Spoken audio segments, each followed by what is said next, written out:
In this video, I will show you how to create Google Meet link.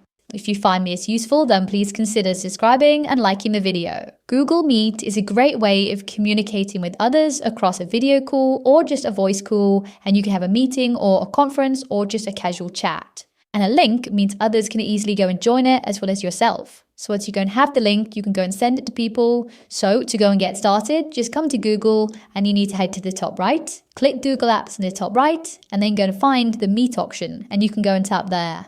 Once you're on Google Meet, then what you want to do is go and tap on the option New Meeting, like so. And what you want to do is click Create a Meeting for Later.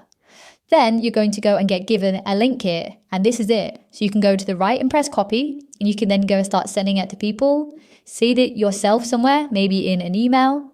And what you can do is go and click on it or go into an address bar, paste it in like so, and press enter. So you can press join now, and you can go and join the call.